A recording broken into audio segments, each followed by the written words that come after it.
El día de hoy vamos a hablar sobre mitos y realidades en el cuidado de las personas mayores. Este tema es para el público general y sobre todo para los gericultistas o gericultores, cuidadores formales del adulto mayor. En este video vamos a ver la definición de cuidar, los tipos de cuidadores, el estrés y sus efectos en el cuidador, el síndrome de sobrecarga del cuidador, derechos del cuidador y manejos del estrés, y finalmente vamos a concluir con una reflexión. Cuidar. ¿Qué es cuidar? El cuidado es la acción de cuidar, preservar, guardar, conservar, asistir. El cuidado implica ayudarse a uno mismo o a otro ser vivo a tratar de incrementar su bienestar y evitar que sufra algún perjuicio. ¿Cuáles son las palabras claves? Cuando no podemos curar, podemos acompañar y sobre todo podemos asistir. La asistencia dará una calidad de vida a la persona durante el periodo entre la enfermedad y la muerte. Se cura algunas veces, se alivia con frecuencia, pero se cuida siempre. Pero vamos a ver un poco sobre la panorámica en nuestro país sobre el cuidador. ¿Quién es el cuidador primario en México? Las mujeres en un 73.7%. El cuidado en nuestro país está feminizado. ¿Qué quiere decir? Que en nuestro país la mayor parte de los cuidadores son mujeres. Esto nos pone una pregunta. ¿Los hombres no son igual de buenos para cuidar? ¿Por qué se discrimina al hombre como cuidador? Existen muchos cuidadores formales, gericultores o gericultistas, que son hombres, y esto nos hace pensar, ¿por qué su demanda es menor? ¿Es cuestión de cultura, de concientización? La mayoría de estos cuidadores, que son mujeres, son hijas en un 57.9%, esposas en un 5.3%, nietas y nueras en un 10.5%. La edad promedio varía desde los 37 a los 80 años, con una edad media de 48 años. ¿Cuáles son las horas promedio de cuidado? Son 10.9 horas al día. Un tercio de estos cuidadores se encarga del cuidado de dos o más personas. El 30% son cuidadores mayores de 65 años, o sea que están proviendo de cuidados cuando ellos necesitan también ser cuidados. Y en un 68.3% no van a solicitar ayuda aunque la necesiten. Entonces estamos ante una panorámica alarmante en donde estamos viendo que el cuidador normalmente está siendo una mujer con un promedio de cuidado de 10.9 horas, el 68.3 no va a pedir ayuda y un tercio se va a encargar de cuidar a dos o más personas. Entonces, ¿quién es el cuidador primario en nuestro país? La hija soltera, la favorita, la que menos carga familiar o de trabajo tiene, la que vive más cerca o la única mujer. Como nos podemos dar cuenta, no se está eligiendo al cuidador primario por sus aptitudes, sus habilidades o su inteligencia emocional, sino que se está eligiendo porque es a la mujer a la que le tocó. Otra vez estamos viendo que el cuidado está feminizado. ¿Por qué está de esta manera? ¿Qué es lo que está sucediendo en nuestro país? Que no hay una concientización, que se necesitan habilidades, aptitudes y sobre todo inteligencia emocional para poder sobrellevar el cuidado, que el cuidar a otra persona es hacer doble las propias actividades. ¿Qué está sucediendo? Que no hay una verdadera concientización de que lo que estamos realizando actualmente está perjudicando a la persona que estamos cuidando y la persona que está cuidando. Necesitamos pensar sobre eso. Entonces podemos ver que existen diferentes tipos de cuidadores. Un cuidador es aquella persona que asiste a otra afectada de cualquier tipo de discapacidad, minusvalía o incapacidad que le dificulta el desarrollo normal de sus actividades vitales. Entonces podemos nosotros dividir el cuidador de acuerdo a su capacitación y a su relación con la persona a la que cuida. De acuerdo a su capacitación tenemos cuidadores formales, los que han adquirido los conocimientos, técnicas y habilidades para poder cuidar, y el cuidador informal es aquel que no tiene los conocimientos ni ha estudiado sobre cómo cuidar a la persona que cuida. En cuanto a su relación, si hay un vínculo sanguíneo o un lazo familiar, podemos decir que es un cuidador primario. Si no existe este, entonces hablamos de un cuidador secundario. ¿Qué funciones tiene el cuidador? Primero, de prevención de enfermedades, promoción de la salud, educación de la familia y del paciente que está cuidando, asistencia. Hay que acordarnos que si no podemos curar, vamos a asistir hasta el hecho de la muerte. Y sobre todo, acompañamiento. Esas son las principales funciones del cuidador. Entonces podemos ver que aunque existan diferentes tipos de cuidadores, el objetivo es acompañar, promocionar la salud, prevenir y sobre todo asistir. Sin embargo, en los artículos nos dicen que cuando no se tiene conocimiento o habilidades, aptitudes, inteligencia emocional ni técnicas para cuidar, es más fácil que el cuidador primario se estrese o caiga en burnout, negligencias o maltrato. El cuidador siempre va a estar expuesto a estrés. ¿Por qué? Porque tiene que reaccionar ante el cuidado propio y el cuidado de alguien más. Entonces, todas lo que son las actividades de cuidado se duplican. También el cuidador está enfrentándose constantemente a lo que es la muerte, puesto que sus pacientes son personas que en muchas ocasiones tienen discapacidades, dependencia y que los lleva al fallecimiento.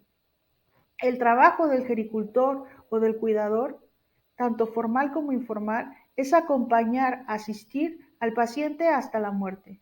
Y enfrentarse con la muerte no es algo fácil, puesto que te pone cara a cara con tu propia muerte. También es estresante lo que es el cuidado diario, el ver cómo un paciente poco a poco va perdiendo sus capacidades o también las exigencias a las que se pueda someter el cuidador. Dentro de su núcleo familiar también está expuesto a estrés si no es apoyado por la familia, si ha perdido sus metas, si las jornadas laborales son demasiado largas y no tiene momentos para poder descansar, si no comprenden su labor dentro del núcleo familiar, si no tienen una persona con quien hablar y poderse desahogar. Entonces existen muchos factores que van a generar estrés dentro del cuidador.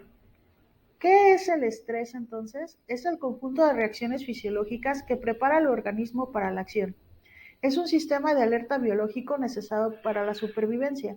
Esto nos dice el doctor Hans Selye. Sin embargo, si nosotros estamos expuestos a un estrés constante, entonces vamos a tener un síndrome de adaptación generalizada al estrés. Este síndrome de adaptación nos va a ayudar a que cuando estemos en este momento de estrés podamos adaptarnos al momento, sacar lo que es el mejor resultado, obtener el mejor resultado y después se supone que esta curva del estrés tiene que bajar. ¿Qué sucede en el estrés crónico? Esta curva no baja, sino que se mantiene elevada. Y esto va a causar muchísimos problemas neuroendocrinos e inmunológicos que van a tener una gran repercusión sobre la salud del cuidador. Y si el cuidador enferma, entonces la persona a la que está cuidando también va a ser repercutida. ¿Qué tipos de estrés existen? Está el estrés físico, el estrés psicológico, que nos habla sobre pensamientos perturbadores e intrusivos, y también está el estrés metabólico, lo que no controlamos y cómo nuestro organismo reacciona ante estas situaciones que nos ponen en alerta, miedo o peligro.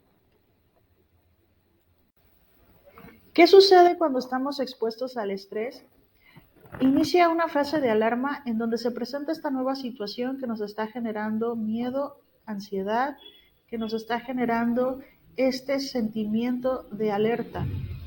Va a haber tensión muscular, agudización de los sentidos, aumento de la frecuencia cardíaca y todo esto va a ser por el aumento del sistema nervioso simpático, con liberación de adrenalina, noradrenalina y en la manera crónica de cortisol. Va a haber una fase de resistencia en donde la situación no va a terminar y nos tenemos que adaptar a este estrés. Esta fase nos va a permitir que exista una elevación de lo que es la glucosa, lo que es la movilización de ácidos grasos, una disminución de lo que es la digestión, con un aumento de circulación hacia la musculatura para que la persona esté lista para poder sobrellevar este estrés. ¿Qué sucede si el estrés continúa? Va a haber una fase de agotamiento que se considera cuando hay un estrés severo. Las reservas físicas y psíquicas se van a ver agotadas, va a haber una pérdida de capacidad de respuesta, va a haber una afectación en la corteza prefrontal y en el CA1 del hipocampo.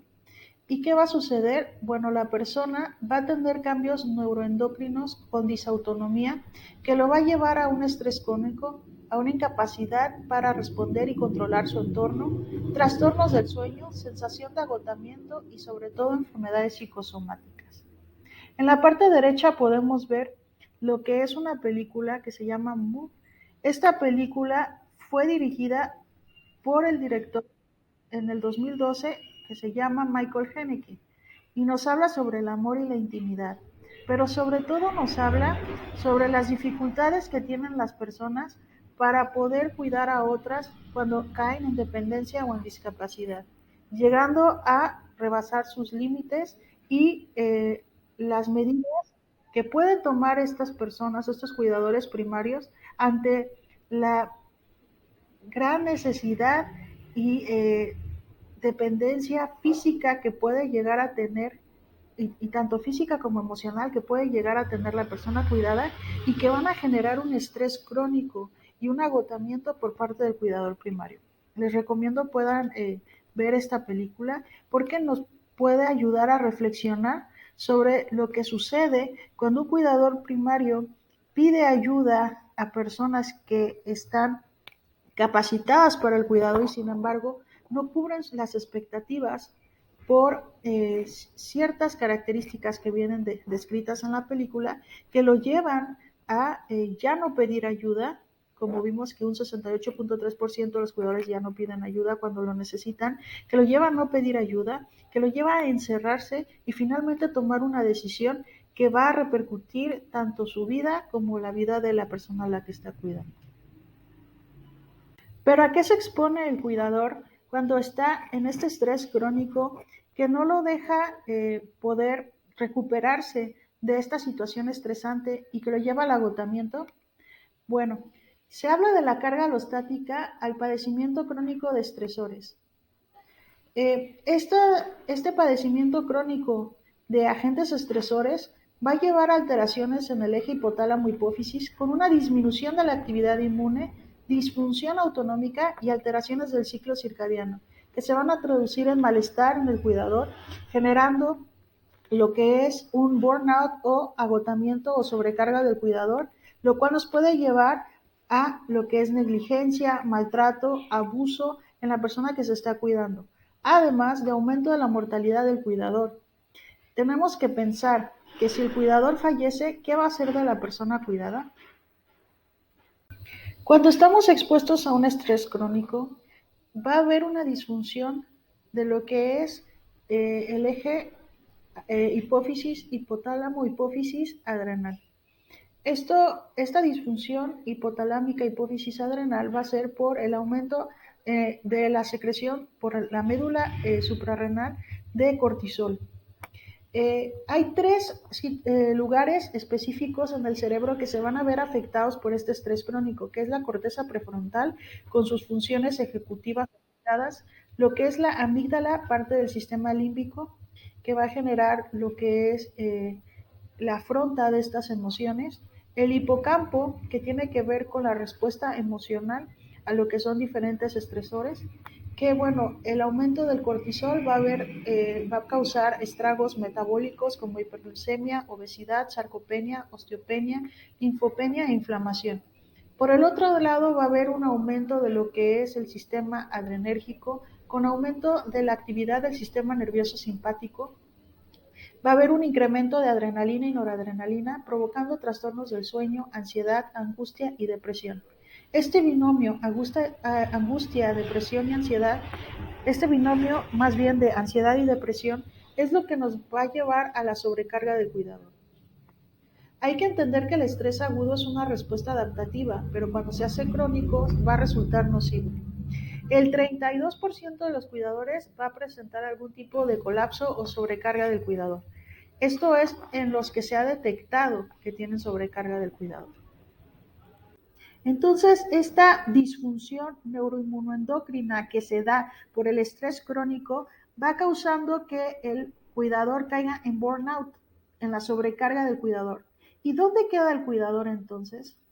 Existen muchos elementos que causan esta sobrecarga, como la falta de redes sociales, la falta de apoyo por parte de la familia, el descuidar las enfermedades crónicas del propio cuidador por estar asistiendo a la persona que cuida, lo que es las altas exigencias por parte del cuidador o por parte de la familia, la discapacidad o la incapacidad física que pudiera tener el cuidador o que desarrolle el cuidador durante el cuidado de la persona que asiste. Entonces, esta sobrecarga del cuidador fue descrita por Freudenberger en 1974. Él introdujo este concepto y lo describió como ansiedad y agotamiento frente a la asistencia de la persona cuidada, repercutiendo así en su vida social, personal, emocional, espiritual y económica. Entonces vemos que la mortalidad de un cuidador sobrecargado es 66% mayor a la de un cuidador que no tiene sobrecarga. Entonces esto nos dice que un cuidador con sobrecarga puede fallecer antes de la persona que está cuidando, incluso si esta persona presenta discapacidad, lo cual nos hace preguntarnos si el cuidador fallece antes de la persona que asiste, ¿quién va a cuidar a esta persona? Por propia autoprotección, la familia debe de apoyar al cuidador primario. ¿Sí? Y si el cuidador primario no tiene las habilidades, aptitudes o el conocimiento para poder dar esta asistencia, pues puede desarrollarlas estudiando en un centro de gericultor o gericultista, pero si no tiene la inteligencia emocional ni las aptitudes para poder realizar este cuidado, entonces recurrir a un cuidador formal. Alguien que sí tenga estas aptitudes, estas habilidades, que sí esté preparado para poder dar el cuidado. No es cuestión de amor, es cuestión de inteligencia emocional y de aptitudes y también de la propia personalidad de la persona que cuida. Se necesita empatía, se necesita cierto perfil para poder cuidar a una persona, sobre todo una persona con discapacidad ya moderada a severa. Entonces, podemos ver que existen muchos elementos que van a tener que ver con este desarrollo de sobrecarga del cuidador y tenemos que tener en cuenta que esta sobrecarga del cuidador aumenta la mortalidad del cuidador hasta en un 66%. ¿Cuáles son los principales factores de riesgo para que se dé la sobrecarga del cuidador?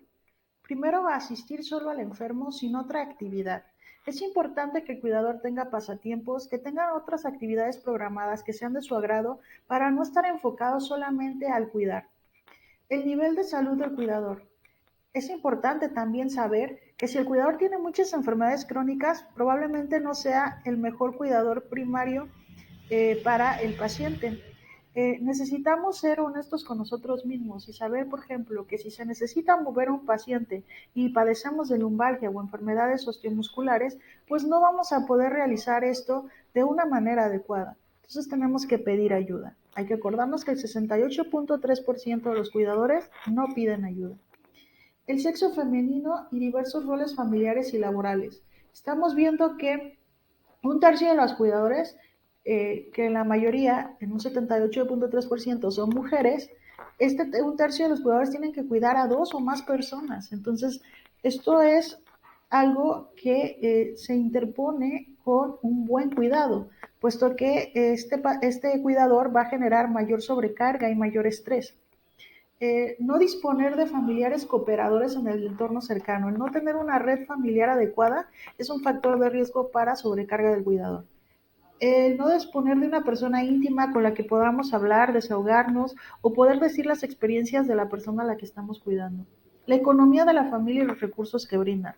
Los recursos económicos son limitados, pero cada familia, algunas familias están más holgadas que otras. Entonces, las familias tienen que ver cuál es el costo del paciente por día y ver si los pueden cubrir.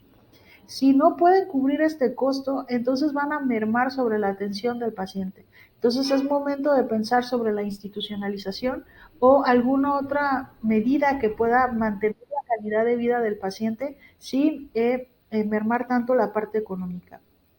El tiempo que se dedica a cuidar. Ya vimos que el tiempo promedio son de 10.9 horas. Entonces, una jornada laboral son de 8 horas. tenemos que estar conscientes que a mayor dependencia, mayor tiempo de cuidado se va a requerir. La relación previa con la persona cuidada. Si la relación previa era mala, si no había empatía previamente, va a ser difícil que haya un vínculo entre el cuidador y la persona que se cuida. Aunque a veces este vínculo se vuelve tóxico, en donde la persona que cuida piensa que no hay nadie que pueda cuidar mejor que ella. O las expectativas del cuidador son demasiado exigentes y altas. Intensidad del estado de dependencia. A mayor estado de dependencia, mayor requerimientos de cuidado. ¿Sí? Síntomas de agitación, impulsividad y psicosis. Cuando existen trastornos de la conducta, es más común que se institucionalice al paciente, puesto que el estrés al que va a estar sometido el cuidador va a ser mayor, sobre todo cuando hay trastornos del sueño. Empeoramiento nocturno. Como ya lo vimos, el que no permita que el cuidador pueda dormir, pueda descansar, va a ser más pesado, más estresante para el cuidador porque va a haber una disrupción en su ciclo circadiano con una disfunción neuroinmunoendocrina que va a causar mayor estrés, mayor agotamiento y un sinfín de síntomas que lo van a llevar a la sobrecarga de cuidado. Ausencia de información sobre la enfermedad. Se ha visto que si no se conoce la enfermedad, no sabemos qué esperar del curso de la persona que estamos cuidando. Entonces, si sabemos de la enfermedad, si sabemos qué esperar, si lo podemos decir a los familiares que estén conscientes, entonces es más fácil de poder sobrellevar el cuidado y no caer en sobrecarga del cuidado. Pero, ¿qué herramientas tenemos para poder detectar la sobrecarga del cuidador? Una de ellas es la escala de sobrecarga del cuidador de Sari. Tiene una validez en México con un cociente de correlación intraclase de 0.71, siendo capaz de discriminar sufrimiento psíquico con una sensibilidad del 93% y especificidad del 80%, debido a que maneja tres factores importantes: efecto del cuidado, la carga interpersonal y las expectativas de autoeficacia. Entonces sí tenemos herramientas para poder detectar esta sobrecarga del cuidador y poder hacer una intervención para ayudar al cuidador y a la persona que está asistiendo. La escala de sobrecarga del cuidador de Sari, como ya lo habíamos mencionado, va a haber tres factores importantes: la relación interpersonal, las expectativas de autoeficiencia y el impacto del cuidado. Puntuaciones entre 47 y 55 puntos nos indican sobrecarga leve.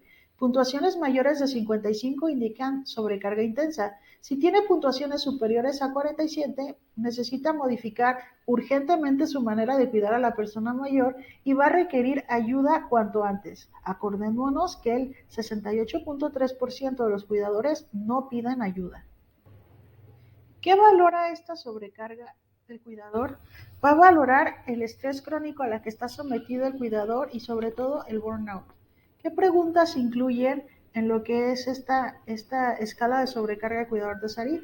Si siente que su familiar solicita más ayuda de lo que realmente necesita, si siente que el tiempo que se le dedica al familiar ya no le dispone de tiempo suficiente para que el cuidador tenga tiempo libre, si se siente tenso el cuidador cada vez que tiene que asistir a la persona que cuida, si se siente avergonzado por la conducta de la persona que asiste, si se siente enfadado por las conductas de la persona a la que asiste, si cree que la situación actual afecta de manera negativa su relación con amigos y otros miembros de su familia, si siente temor por lo que le espera a la persona que asiste, si siente que la persona que asiste depende totalmente de él, si se siente agobiado por tener que estar junto a la persona que asiste, si su salud se ha visto mermada por cuidar, si siente que no tiene ya vida privada, si su vida social se ha visto afectada, si se siente incómodo para invitar amigos a casa a causa de la persona a la que asiste,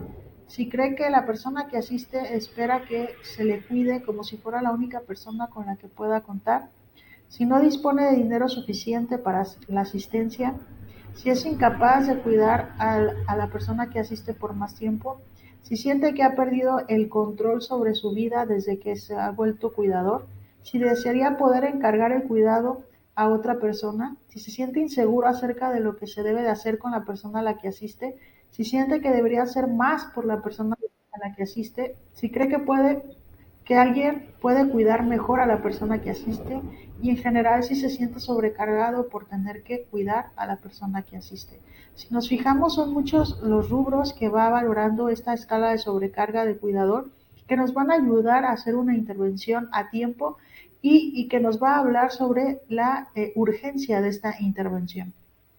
¿A qué síntomas está expuesto el cuidador con sobrecarga? Bueno, los síntomas físicos son cefalea y cansancio, síntomas de disautonomía como trastornos del sueño, alergias, lumbalgias, afecciones de la piel, problemas osteomusculares que están directamente relacionados con las principales cargas físicas de la situación en la que se encuentran, trastornos gástricos e intestinales, cambios de peso, trastornos psiquiátricos y psicológicos, abuso de sustancias, absentismo laboral y conflictos familiares. El cuidador está todo el tiempo expuesto a tristeza, preocupación, irritabilidad, soledad, culpabilidad, frustración, depresión. Entonces, es importante que el cuidador sepa darse cuenta cuando estos síntomas físicos y psíquicos se están dando para que pueda pedir ayuda. Acordémonos que en un 68.3% de los cuidadores no piden ayuda. Entonces es necesario que el cuidador sepa que si necesita ayuda la debe de solicitar, la debe de buscar y que si tiene sobrecarga ya no es un elemento que puede brindar un cuidado. Necesita a veces de semanas, meses, hasta años para poderse quitar esta sobrecarga, para poder quitar estos síntomas de disautonomía, inmunes, osteomusculares y poder volver a retomar el cuidado de la persona. Entonces, primero el cuidador tiene que cuidarse a sí mismo para poder proveer de cuidados a otra persona. ¿Cómo podemos establecer cuál es el apoyo social que se nos está dando y evaluar la necesidad de una intervención? Mediante el inventario de recursos sociales de Díaz Vega, que tiene elementos objetivos y subjetivos en donde podemos valorar si se necesita alguna intervención en cuanto a nuestras relaciones sociales. Este inventario consiste en el análisis de las relaciones con el cónyuge, con los hijos, con los familiares próximos y los amigos en relación a si se encuentra uno satisfecho con la relación de cada uno de estos familiares y sobre todo si se les está brindando apoyo por parte de estos familiares y con qué frecuencia se ve y se habla con los familiares o parientes. Entonces podemos ver que este inventario nos puede ayudar para darnos una cuenta de cómo están nuestras redes sociales y si necesitamos alguna intervención en este aspecto. Un estudio que se realizó en la Universidad de California del 2007 al 2016, registrado en el Proceedings of National Academy of Science, nos dice que existe una correlación entre el nivel del estrés del cuidador primario con la mortalidad del enfermo con demencia severa. Nos dice que en promedio se estimó que la relación varía en 14 meses, indicando así que los pacientes atendidos por cuidadores con depresión y ansiedad mueren antes que aquellos con cuidadores que gozan de adecuada salud mental. ¿Cuánto es este antes? 14 meses. ¿Cómo puede manejar el estrés el cuidador? Bueno, primero con jornadas laborales de 8 horas con descanso y días libres.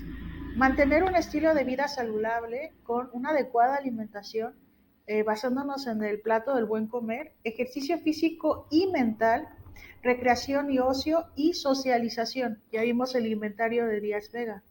Inteligencia emocional, expresar sus emociones, tener resiliencia, pedir ayuda, buscar ayuda, autoconocimiento y sobre todo saber los límites que tenemos, tanto físicos, mentales, espirituales y psicológicos.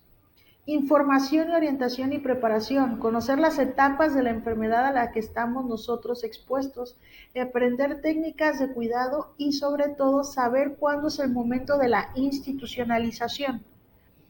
Ayuda financiera, continuar los proyectos de vida, remuneración justa por el trabajo que se está haciendo.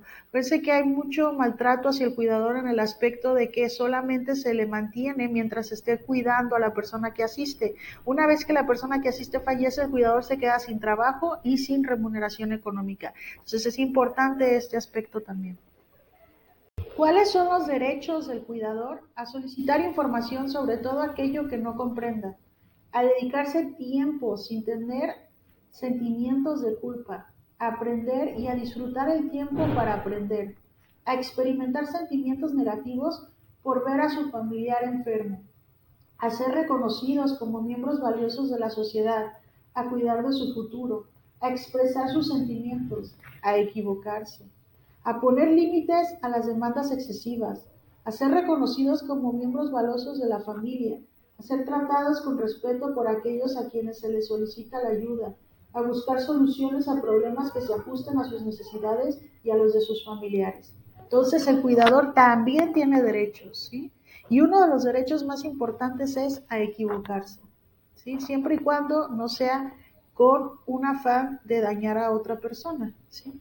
Es importante conocer los derechos para poder exigirlos, ¿sí? El cuidador está siendo utilizado el cuidador formal está siendo utilizado para realizar labores de casa que no le corresponden, o muchas veces por querer simpatizar con la familia que lo está contratando, realiza labores que no son parte de su trabajo. Entonces hay que poner límites como cuidadores y como familiares que estamos contratando un cuidador formal, hay que tener conciencia de la dificultad que es el cuidar, de la sobrecarga alostática, de la sobrecarga del cuidador a la que puede llegar y el burnout. Es importante también que si el cuidador es un familiar, si tiene un nexo eh, o un vínculo sanguíneo con la persona a la que está cuidando, también saber que estos derechos también aplican a ellos. ¿Sí? Entonces hay que estar conscientes de que el cuidar es toda una esfera compleja en la cual se envuelve el cuidador y que si el cuidador cae en enfermedad o cae en discapacidad, ¿quién va a cuidar de la persona a la que asiste? Eso es muy importante. La guía práctica del IMSS en el colapso del cuidador nos habla sobre alguna resolución de problemas a conductas problemáticas que pudiésemos nosotros tomar. Ejemplo, se ofrece al paciente la comida que había solicitado, pero al darle la misma, éste la rechaza. ¿Cuál es el pensamiento habitual que se tendría? ¿Quién lo entiende? Si no come, probablemente se va a morir de hambre, pero podemos tener pensamientos alternos sugeridos, como probablemente no tenga hambre, no morirá porque no coma en esta ocasión. Intentaré ofrecerle otros alimentos o incluso intentaré ofrecerle los alimentos después. Si se fijan, estas alternativas nos van a sugerir emociones y conductas positivas. La emoción sugerida sería aceptación y ausencia de emociones negativas. Y la conducta sería retirar la comida y ofrecer otro alimento más tarde o después para no frustrarnos como cuidador ni generar estos sentimientos negativos que a la larga nos van a generar un estrés crónico y sobrecarga del cuidador. Entonces, en la guía del IMSS, en el colapso del cuidador, nos va a hablar sobre estos pensamientos alternos que nos puede ayudar a generar sentimientos positivos y sobrellevar la situación sin generar sentimientos negativos que nos lleven al estrés crónico. La guía práctica del IMSS en colapso del cuidador también nos habla sobre un cuadro de ejemplo de una lista semanal de actividades agradables para el cuidador y nos habla que así como los sentidos vienen de afuera hacia adentro, el estimular nuestros sentidos nos puede generar endorfinas y estar en un ambiente más positivo y permitirle al cuidador relajarse, disminuir el estrés y sobre todo poder sobrellevar la situación de asistir a otra persona. Nos dice que nosotros podemos estimular nuestro sentido del olfato, la audición, el gusto, el tacto, la visión y mediante esta estimulación, como lo dije anteriormente, generar endorfinas y generar un bienestar físico, emocional, espiritual y psíquico que nos ayude a no caer en sobrecarga del cuidador, a disminuir el estrés constante al que estamos expuestos y sobre todo a mantener un nivel de bienestar propio que nos ayude a disminuir lo que son comórbidos y la mortalidad. Como conclusión, debemos de reflexionar que el cuidador es un ser humano. Hay que humanizar el cuidado, ¿sí? Hay que buscar capacitarse y conocer los recursos que se disponen y pedir ayuda. Y que cada cuidador y cada familia debe reconocer sus límites. ¿Sí? Nadie nos puede decir cuáles son los límites, nuestros límites. Tenemos que autoconocernos para poder saberlo. Y si cada persona y cada familia sabe cuáles son sus límites, va a conocer cuando se encuentre rebasado. Entonces así podrá buscar alternativas y soluciones para este problema al ser rebasados e incluso tener la capacidad de darse cuenta que a lo mejor dentro de casa ya no se pueden dar los cuidados y se debe de buscar la institucionalización. Entonces, humanízate, cuidador.